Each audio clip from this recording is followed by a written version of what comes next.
The cold was a living thing. It had teeth that bit into the marrow of her bones, and a voice that whispered of the eternal, silent peace of the snow. Lysandra no longer fought it.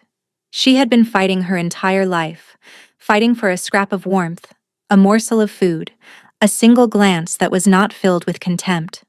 Now, exhaustion was a heavier blanket than the blizzard, and she was so very tired of fighting. Her wolf, a frail and shimmering white spirit within her, was curled into a tight ball of misery. It hadn't been strong enough at her presentation, its fur the color of bleached bone, its eyes a startling, unnatural pink. An albino. A curse. That was what they had called her. Her own pack. Her own blood. The memory was a shard of ice lodged permanently in her heart, colder than the wind that tore at her thin tunic. She stumbled, her bare feet numb and useless against the frozen ground. The forest was a maze of skeletal trees, their branches clawing at the bruised purple sky. This was the edge of the Shadow Wolf territory, a place no sane wolf would tread. But Lysandra was not sane. She was broken. And broken things did not fear other broken things. Her mind, a traitorous vessel, drifted back to that day. The great hall of the Silver Moon Pack had been suffocatingly warm, filled with the scent of pine and anticipation.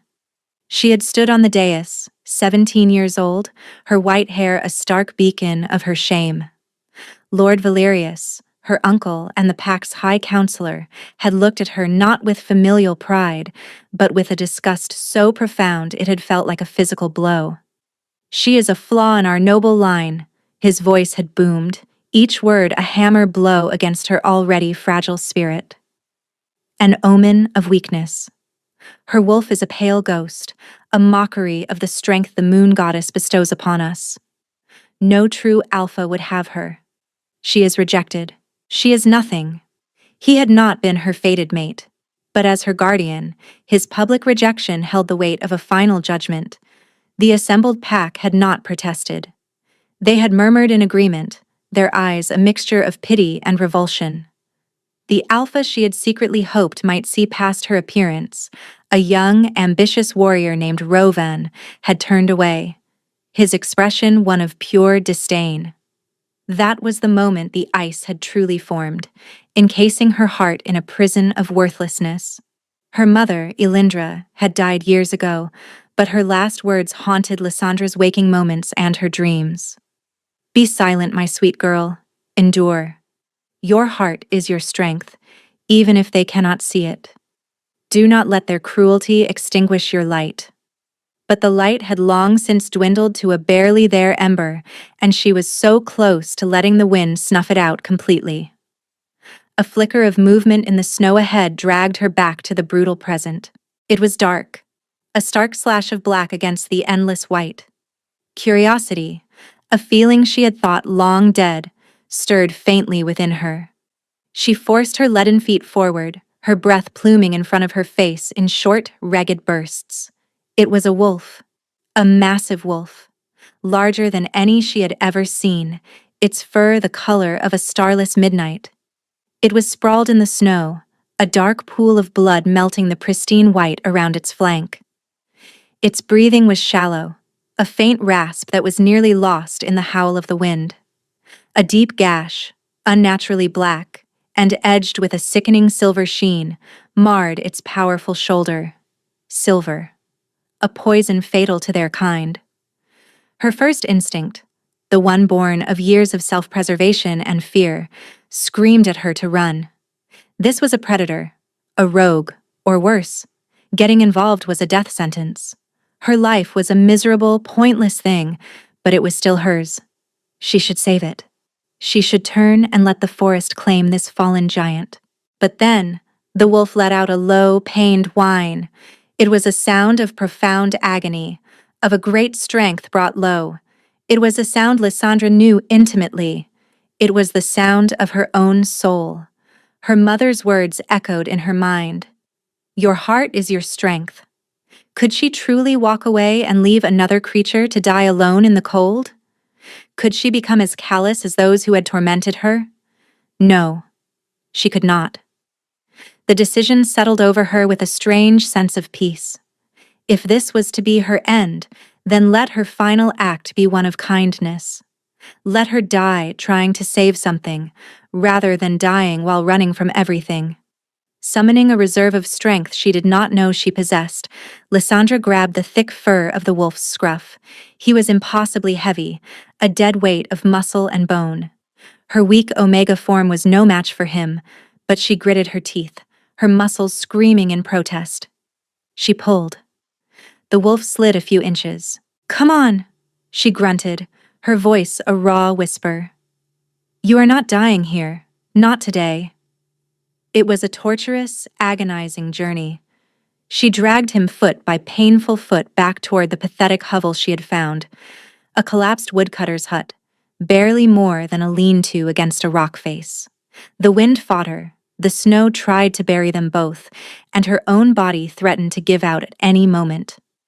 But the steady, if faint warmth radiating from the giant wolf's body became her focus, a tiny spark to guard against the encroaching dark. By the time she managed to haul him into the relative shelter of the hut, she was trembling uncontrollably, her vision swimming with black spots. She collapsed beside him, her cheek pressed against his thick, dark fur. It smelled of pine, of ozone, and of a power so immense it made the air around him hum. She could not rest. Not yet. She crawled to the back of the hut where she kept her meager possessions, a flint, a small dented pot, and a few strips of cloth torn from her old bedding. With numb, clumsy fingers, she scraped together enough dry tinder to start a tiny, flickering fire. The light was pathetic, but it was a victory. She filled the pot with snow and set it near the flames. While it melted, she examined his wound. The gash was deep, and the flesh around it was necrotizing from the silver. He needed it cleaned. He needed a healer, a proper pack medic, not a broken omega with nothing but desperation. But she was all he had. When the water was warm, she soaked one of her precious strips of cloth and gently began to clean the wound. The wolf flinched in his unconscious state, a low growl rumbling in his chest. "Shh," she murmured, her voice soft and soothing. "I am not going to hurt you. I am trying to help." As she worked, she began to talk. The words came hesitantly at first, then flowed like a river breaking through a dam of ice. She told him everything. She told him about her white fur and pink eyes, about the whispers and the stares. She told him about Lord Valerius and the rejection that had shattered her world. "They say I am a curse," she whispered, her tears falling onto his dark coat, freezing into tiny crystals. "That I am worthless, broken. And maybe they are right. I look at myself and I see nothing of value. My wolf is weak. I am weak. I have nothing to offer anyone." She confessed her loneliness, the soul-crushing weight of being utterly alone. She spoke of her mother's promise, a promise she felt she had failed to keep. Her light was almost gone. "But you," she said, stroking his massive head, "you are magnificent. So strong. Even lying here, near death, you radiate power. I wonder what it is like to be so sure of your place in the world, to be wanted, to be valued." She cleaned the wound as best she could, then tore the last of her cloth to bandage it tightly. There was nothing more she could do. She huddled against his immense form, sharing her meager body heat, and drifted into an exhausted, fretful sleep, her final, whispered confession lost to the wind. "I just didn't want you to have to die alone." Lysandra awoke to a sound that sent a spike of pure terror through her. Howls, not the wild, chaotic calls of rogues, but organized, powerful howls that spoke of discipline and a singular purpose. A search party. Her heart hammered against her ribs. They had come for the wolf. Or worse, they had come for her. Had someone from her old pack followed her, determined to finish the job of casting her out for good? She scrambled back, pressing herself against the cold rock wall of the hut. The giant wolf stirred beside the dying fire. He lifted his head, his ears twitching. A low, commanding growl rumbled in his chest, not directed at her, but at the sounds from outside. Then, the air in the small hut shifted. It grew thick, heavy, shimmering with an energy that made the hairs on her arms stand on end. Light, brighter than the dawn, erupted from the wolf's form. Lysandra threw an arm over her eyes, blinded. It was the light of a shift, but more powerful than any she had ever witnessed. It was raw, primal creation. When the light subsided, the wolf was gone. In his place, lying on the dirt floor, was a man. He was naked, his body a tapestry of corded muscle and old scars, a testament to a life of battle. But it was his face that stole her breath. He had high cheekbones, a strong jaw dusted with dark stubble, and black hair that fell across his brow. He was the most beautiful and terrifying man she had ever seen. He pushed himself into a sitting position, his movements stiff from the silver poisoning but still imbued with an undeniable grace. Then he opened his eyes. They were not the warm brown or amber of most wolves. They were a startling, piercing silver like twin pools of liquid moonlight. They fixed on her, and in their depths, she saw not disgust or pity, but a dawning, incredulous recognition. Before either of them could speak, the makeshift flap of the hut was torn aside. A man stood silhouetted against the morning light, flanked by two other warriors in imposing black leather armor. The man in the center was broad and stern, a jagged scar running through his left eyebrow. His eyes widened in shock as he saw the man on the floor. "Your Majesty," he breathed, dropping instantly to one knee. The two guards followed suit without hesitation. Majesty? Lysandra's mind reeled. The king? The Shadow Wolf King? Theron? The ruler of the largest, most feared territory on the continent? The alpha of all alphas? It was impossible. He was a myth. A legend whispered about in terrified tones. King Theron ignored his men. His silver gaze never left Lysandra, who was still huddled against the wall, trembling like a frightened rabbit.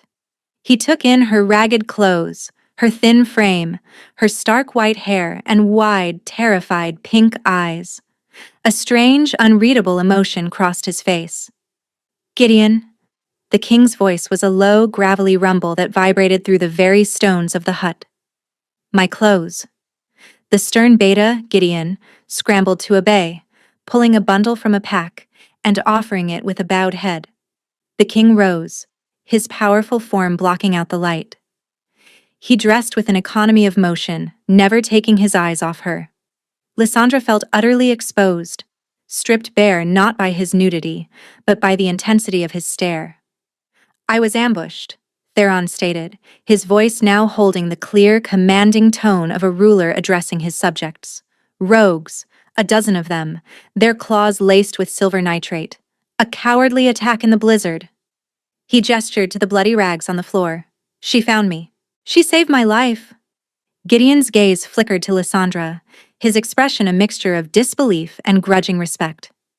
He had clearly expected to find his king's killer, not a half-starved Omega girl. Theron took a step toward her. Lysandra flinched, pressing herself harder against the rock. He stopped, a flicker of pain crossing his features. He held up his hands in a gesture of peace. "I will not harm you," he said, his voice softening, losing its regal edge and becoming something more personal, more intimate. It wrapped around her like a warm cloak. "You, who saved me when you had nothing. You, who tended my wounds when you were freezing yourself. You, who spoke your heart into the darkness, believing no one was listening." Lysandra's blood ran cold. He had been awake. He had heard her pathetic, tearful confession. The shame was so absolute, so suffocating she wished the ground would swallow her whole. I didn't know," she stammered, her voice barely a squeak. "I know," he said gently. He took another slow step, closing the distance between them until he was looming over her. He knelt, bringing his silver eyes level with hers. The power rolling off him was immense, yet it wasn't threatening. It was protective. He reached out, his calloused fingers gently touching a strand of her white hair. A jolt, like lightning, shot through her at his touch. It wasn't painful. It was a shock of pure, unadulterated energy. A connection. He stared at her, his expression one of profound wonder, of a man who had been searching for a millennium and had finally found what he was looking for. Then, he spoke the word that would shatter her broken world and rebuild it anew. Mate. The word hung in the air, a detonation of impossible hope. Lysandra stared at him, her mind refusing to process it. Mate. Him? The Alpha King? Her? The cursed Omega? It was a joke. A cruel, terrible joke. Laughter, thin and hysterical, bubbled up from her chest. No, she choked out, shaking her head frantically. No, that's not possible. It's a mistake. The moon goddess would never… She couldn't finish. The litany of her flaws rose in her throat, choking her. Broken, worthless, cursed, rejected. The moon goddess does not make mistakes. Theron's voice was firm, cutting through her rising panic. The warmth in his eyes was replaced by an unshakable certainty. I have waited over a century for my fated mate. I have felt the emptiness of the bond my entire life. When you touched me last night, when you poured your gentle spirit into healing me, the bond flared to life. It screamed your name. But you don't understand, she cried, tears of desperation streaming down her face. Look at me. I am an Omega. My wolf is weak, a pale imitation of a true wolf. I'm an albino, a genetic flaw. My own pack cast me out. My own family called me a disgrace. I am nothing. I will only taint you, tarnish your power. She finally said it all, laying her worthlessness at his feet like a rotten offering. She expected him to recoil, to see the truth of her words and rescind his claim. She expected the disgust she had seen in every other pair of eyes her whole life. Instead, he reached out and gently cupped her cheek, his thumb wiping away a tear. His touch was fire and solace all at once. You call yourself an Omega? Weak, he murmured, his silver eyes searching hers. I see a spirit with the strength to survive utter desolation. You call your wolf a pale imitation. I see a creature of pure moonlight, unique and ethereal. You call your albinism a flaw. I see a beauty so rare it steals the breath from my lungs. You call yourself nothing, but you were everything when I was dying in the snow. Every word was a balm on her wounded soul. He wasn't just refuting her claims, he was reforging them. He was taking the pieces of her that she hated most and declaring them treasures. Your pack did not cast away a flaw, he continued, his voice hardening with anger, not at her, but for her. They threw away a diamond because they were too foolish and blind to see its worth. Your compassion, your selflessness in the face of your own suffering, that is the heart of a true queen. It is the strength I have been searching for. Lysandra could only stare, speechless.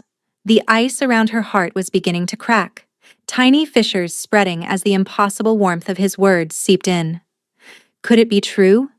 Could her greatest shames actually be her greatest virtues? He turned his head slightly, his gaze falling on his beta, Gideon, who was still kneeling, watching the scene with a stunned expression. Theron's voice regained its regal authority, booming in the confines of the small hut. Gideon, rise. The beta scrambled to his feet. You will see to it that she is treated with the utmost respect. Theron commanded, his eyes still locked on Lysandra. Prepare my chambers for her. Find the finest silks, the warmest furs. She will want for nothing. This is Lysandra. She is my mate. And she is your future queen. The finality of his declaration was absolute. Gideon's eyes widened for a fraction of a second before his training took over. He bowed low, deeper than before. Yes, Your Majesty. His voice was filled with a new, profound respect. He looked at Lysandra now not as a strange Omega, but as the chosen of his king. The world tilted on its axis. One moment she was a nameless outcast dying in the snow. The next, She was the proclaimed mate of the most powerful wolf alive. The shock was too much. The warmth, the hope, the terrifying reality of it all crashed over her in a tidal wave. Her vision swam, the edges turning dark, and she slumped forward into the unshakable strength of King Theron's arms. Waking up was a disorienting experience. For a moment, she thought she was dead. The surface beneath her was impossibly soft, and the air was warm, scented with sandalwood and something that was uniquely, intoxicatingly Theron. She was not in her cold, damp hovel. She was in a bed so large it could have fit 10 of her. Silken sheets caressed her skin, and a heavy fur blanket was tucked around her. She sat up, her heart beginning to race. The room was vast, larger than the entire great hall of her old pack. A massive stone fireplace crackled merrily on one wall, casting a warm glow over rich tapestries and dark, polished wood furniture. A set of glass doors led to a balcony overlooking a snow-dusted mountain range. It was a king's chamber. His chamber. The events in the hut came rushing back. Mate. Queen. It felt like a dream. A beautiful and terrifying fantasy her desperate mind had concocted in its final moments. But the warmth of the room, the softness of the bed, it was all too real. A gentle knock sounded at the door. Lysandra froze, pulling the blankets up to her chin. "Come in," a voice called from the other side of the room. She turned to see Theron sitting in a large armchair near the fire, a book open in his lap. He hadn't been looking at her, giving her space. He was dressed in simple black trousers and a dark gray tunic, yet he still radiated an aura of immense authority. The door opened and a young maid entered, carrying a tray laden with food. She kept her eyes respectfully lowered. "Your breakfast, my queen," she murmured, placing the tray on a small table near the bed. The title made Lysandra flinch. The maid bowed and scurried out, closing the door softly behind her. The tray was filled with more food than Lysandra had seen in a year. There was steaming porridge with berries, fresh bread with honey, sliced meats, and fragrant tea. Her stomach growled, a painful, humiliating sound in the quiet room. "Please, eat," Theron said, his voice soft. He closed his book and set it aside, giving her his full attention. "You need your strength." Hesitantly, Lysandra shifted to the edge of the bed. She noticed for the first time that she was wearing a simple, clean nightgown of soft white cotton. Someone had washed the grime from her skin and hair while she was unconscious. She felt a flush of shame, but also a flicker of gratitude. She ate slowly at first, then with a hunger that shamed her. The food was ambrosia, each bite a burst of warmth and flavor that chased away the lingering cold inside her. Theron watched her, his silver eyes patient, his expression gentle. He did not speak, allowing her the dignity of sating her starvation without comment. When she was finished, she pushed the tray away, feeling more human than she had in years. But the fear remained, a coiled serpent in her belly. This was all a mistake. Any moment now, he would look at her properly, see the broken thing she was, and this dream would end. "This is overwhelming," she whispered, her gaze fixed on her hands which were twisting the silken sheet. "I know," he replied. "I do not expect you to simply accept this overnight. You have known a lifetime of cruelty. Trust is not easily given." He rose and walked to the glass doors, staring out at the mountains. "This is my sanctuary, my home. You are safe here, Lysandra. No one will harm you. No one will look upon you with anything but the respect you are owed." But they would, she thought. They would see her, the pale, weak Omega, and they would wonder why their mighty king had chosen such a flawed mate. They would whisper behind their hands, just as her old pack had. The setting had changed, but her own deficiencies had not. Over the next few days, Theron was true to his word. He was endlessly patient. He did not push her, did not demand she accept the bond or perform any duties. He simply existed beside her. He had a separate room prepared for her, connected to his by a private sitting area, giving her a space that was her own. He invited her to walk with him in the castle's vast, snow-covered gardens. He took her to the library, a magnificent two-story room filled with thousands of books, the scent of old paper and leather a comfort to her frayed nerves. He talked to her, telling her about his kingdom, his people, his duties. And he listened. He asked her about the plants she knew, the stories her mother had told her. He treated her not as a conquest or a symbol, but as a person. And slowly, terrifyingly, the ice around Lysandra's heart began to melt. The pull of the mate bond was a constant, warm hum beneath her skin, a feeling of safety and belonging she had craved her entire life. But the castle was not just Theron. It was filled with his court, his staff, his pack. While most followed Gideon's example, bowing respectfully and treating her like the queen she was supposed to be, not all eyes were kind. She felt them most acutely in the dining hall. Theron had insisted she join him for meals, and sitting at the high table next to him felt like being on a stage. She saw the sideways glances, the whispered comments. One noblewoman in particular, a stunningly beautiful she-wolf with fiery red hair and a predatory gaze named Cyrilda, made no effort to hide her disdain. "Such a delicate complexion," Cyrilda commented one evening, her voice loud enough for Lysandra to hear. "One hopes our queen has the fortitude for our harsh mountain sun. It can be so unforgiving to those not blessed with a strong constitution." Lysandra shrank in her seat, the familiar sting of shame making her skin prickle. Theron's fork clattered onto his plate. The hall fell silent, his silver eyes, cold as a winter storm, fixed on Cyrilda. "My mate's beauty is like the rare winter rose, Lady Cyrilda," he said, his voice dangerously soft. "It thrives in conditions that would cause more common blossoms to wither and die. I suggest you remember that." Cyrilda's face paled, and she immediately bowed her head. "My apologies, Your Majesty. I meant no offense." But her eyes, when she dared to glance at Lysandra again, were filled with venom. The head cook, a stout, sour-faced woman named Magra, was another source of subtle torment. Lysandra's meals would arrive lukewarm, or a dish she had expressed a liking for would suddenly be unavailable. They were small slights, petty cruelties that were impossible to prove, but they chipped away at her fragile, budding confidence. Each one was a whisper that said, "You don't belong here." She found herself retreating into the shell she had built over years of abuse. She would hide in her room or the library, avoiding the crowded halls. The fear was a constant companion. What if Theron grew tired of defending her? What if he finally saw what Cyrilda and Magra and all the others saw? What if this warmth was just a temporary reprieve before an even colder winter? One evening, she stood on her balcony staring at the moon. It was full and bright, casting the snow-covered peaks in an ethereal glow. The mate bond tugged at her, a silent call from Theron's room next door.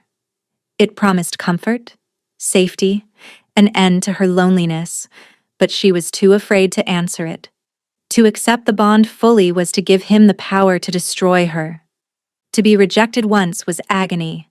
To be rejected by her true mate, after tasting this impossible hope, would be an oblivion from which she would never return. She wrapped her arms around herself, a familiar, lonely gesture. "I am not a queen," she thought, the words a painful refrain. "I am a ghost, a pale shadow haunting a king's palace. Sooner or later, the sun will rise, and I will fade away." The decision to trust, to truly believe she was worthy, felt like a leap into a chasm, and she was terrified of the fall. The day the Northern Council delegation was announced, a knot of pure dread formed in Lysandra's stomach. Theron had explained that it was a routine diplomatic visit, a renewal of trade agreements and territorial pacts. He wanted her by his side in the throne room when he received them. "It is time they saw their queen," he had said, his voice gentle but firm. Lysandra had wanted to refuse, to hide in the library until they were gone. but she saw the hope in his eyes, the quiet belief in her strength. She could not disappoint him, so she allowed the handmaidens to dress her in a gown of deep midnight blue velvet that contrasted sharply with her white hair and adorned her with a simple silver circlet. She looked in the mirror and saw a stranger, a pale, frightened girl playing dress-up. She walked into the great hall on Theron's arm, her hand trembling in the crook of his elbow. He squeezed it reassuringly. The hall was filled with his court, all dressed in their finest. The air was thick with anticipation. Lysandra kept her eyes fixed on the massive double doors at the far end of the hall, her heart hammering a frantic rhythm against her ribs. The herald's voice boomed, announcing the delegation from the Northern Council, led by Lord Valerius of the Silver Moon Pack. The name struck Lysandra like a physical blow. Lord Valerius, her uncle, the architect of her misery. The blood drained from her face and her knees went weak. She stumbled, and only Theron's strong arm around her waist kept her from falling. "Breathe, Lysandra," he murmured in her ear, his voice a low growl. "I am here. He cannot harm you." But her body didn't believe him. It was locked in the primal terror of a prey animal spotting its lifelong predator.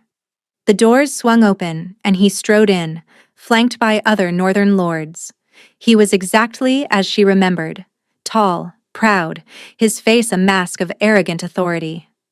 His eyes swept the hall, taking in the power and wealth of the Shadow Wolf court.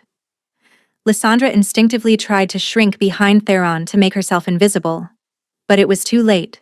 Valerius's gaze passed over the throne, over the king, and then it fell on her.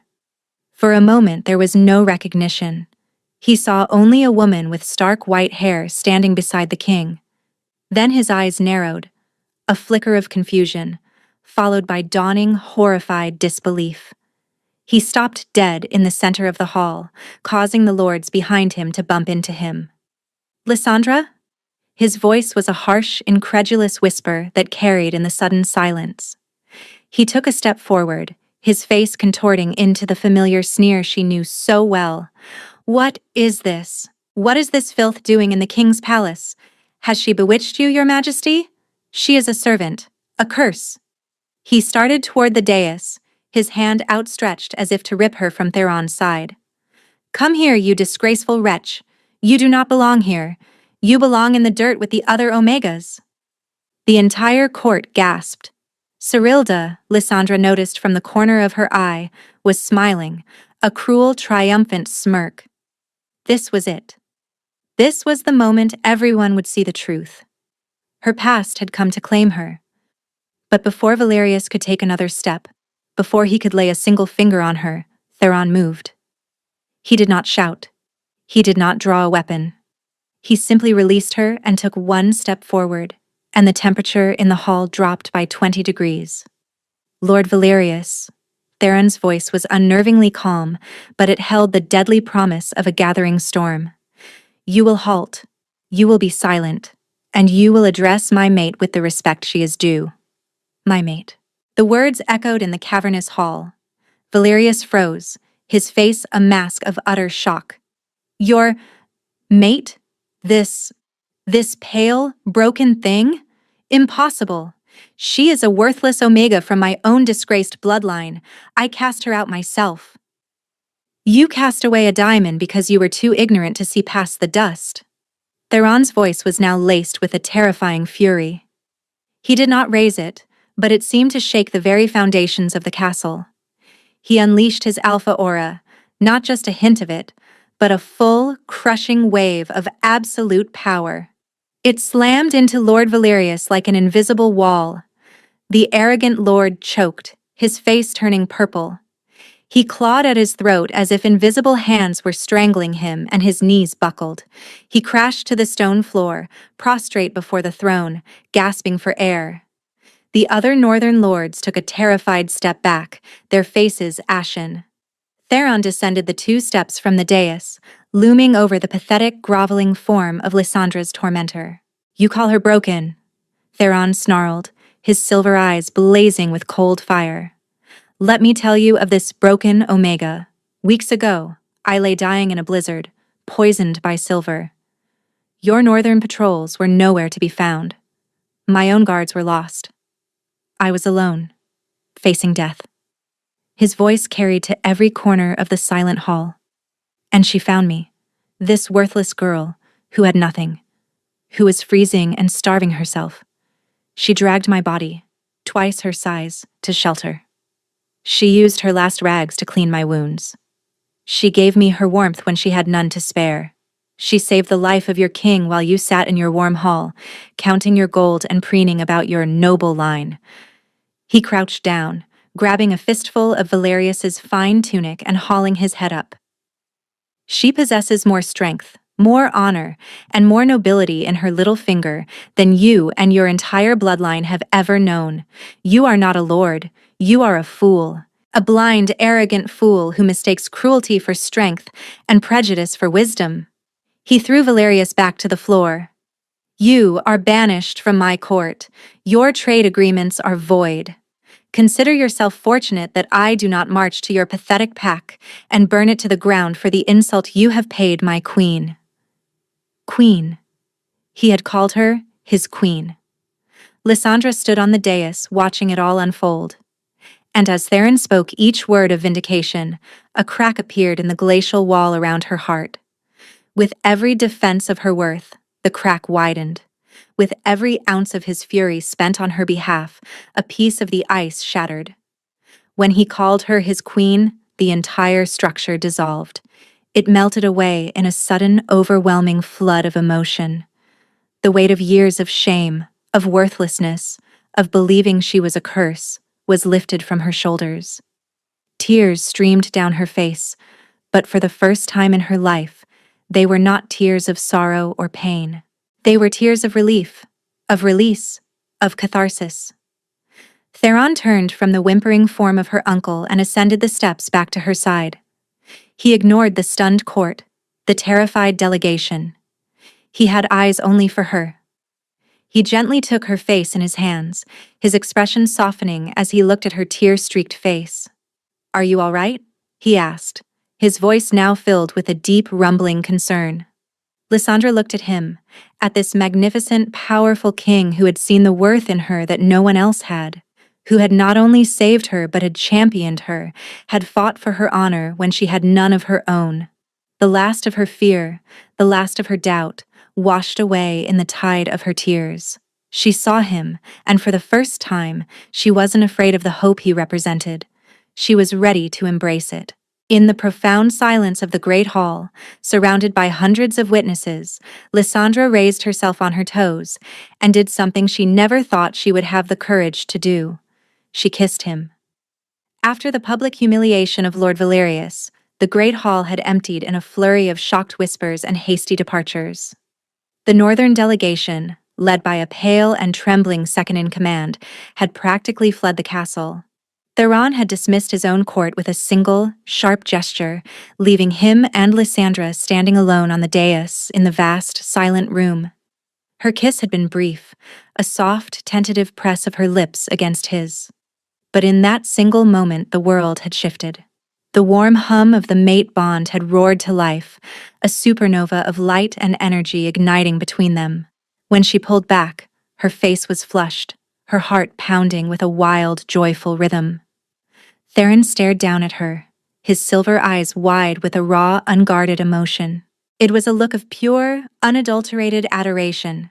He slowly raised a hand, his fingers tracing the line of her jaw as if she were the most precious, fragile thing in the universe. Lysandra. He breathed her name, and it was a prayer. The last shard of her doubt, the final echo of Valerius's cruelty, dissolved into nothingness. The fear was gone. In its place was a certainty so profound it felt as though it had been forged in the heart of a star. This was right. This was her destiny. Not the one of rejection and misery she had been assigned, but the one the goddess had intended all along. "I was so afraid," she confessed, her voice clear and steady for the first time. "I was afraid that if I let myself believe this was real, it would be taken from me. That you would see what everyone else saw and cast me aside. I will never cast you aside, he vowed, his voice thick with emotion. You are the other half of my soul. To cast you aside would be to destroy myself. She looked into his eyes, the beautiful silver pools that had seen her, truly seen her, from the very beginning. She placed her hand over his, pressing his palm against her cheek. I'm not afraid anymore, she whispered. I choose this. I choose you, Theron. Her words, her declaration of agency were the final key. It was not just fate or a bond imposed upon her. It was her choice, her acceptance. A smile, the first genuine, soul-deep smile of his life, transformed his stern face, making him look younger, almost boyish. Relief and a joy so potent it was almost painful radiated from him. Then I will spend the rest of my very long life proving that your trust is not misplaced, my queen, he murmured. He lowered his head, and this time his kiss was not tentative, it was acclaiming. It was fire and lightning, a torrent of all the loneliness, the longing, the centuries of waiting, poured into a single earth-shattering connection. Lysandra met his passion with her own, a lifetime of pent-up love and a desperate need to be cherished finally unleashed. It was not a kiss of seduction, but of homecoming. It was the two fractured halves of a single soul finally clicking back into place. Every broken piece of her was mended, every cold corner of her heart flooded with a brilliant, consuming warmth. The bond between them solidified, a tangible thing of light and power, weaving their spirits together for eternity. When they finally broke apart, both were breathless, their foreheads resting against each other. The world had been remade. The official mating ceremony was held a month later, under the light of a full moon on the grand balcony of the throne room. Lysandra stood beside Theron, not as a frightened Omega, but as his equal. She wore a gown of shimmering silver, the color of moonlight on snow, a color she no longer saw as a curse, but as a symbol of her unique spirit. Her white hair was woven with tiny diamonds that glittered like starlight. When she looked out at the assembled pack, at the lords and ladies of the Shadow Wolf territory, she saw no contempt. She saw only awe and reverence for their new queen. Her story had spread like wildfire, the tale of the outcast Omega whose compassion had saved their king. Her supposed weakness had been revealed as the kingdom's greatest blessing. She was no longer Lysandra the Broken, she was Lysandra, the moon-blessed queen. In the years that followed, she reigned at Theron's side not with an iron fist, but with an open heart. She never forgot the cold, the hunger, the sting of being an outcast. She used her power and influence to establish sanctuaries for the packless, the weak, and the rejected. She sought out those who, like her, had been deemed flawed, and she showed them that their differences were their strengths. Her compassion, the very thing that had caused her so much suffering, became the bedrock of a new era of peace and prosperity for the kingdom. Her journey had been one of unimaginable pain, a long, dark road of suffering and isolation. But she now understood that her rejection had not been an end. It had been a necessary, brutal detour that had led her out of the shadows of a pack that could not see her worth, and into the arms of a king who saw her as his entire world. Standing on the balcony on a cold winter's night, her hand held firmly in Theron's, she watched the snow fall gently over their peaceful kingdom. The cold no longer held any terror for her. It was just a reminder of the night she had found a fallen king in the snow, and in saving him, had finally saved herself. She was home. She was loved. She was whole.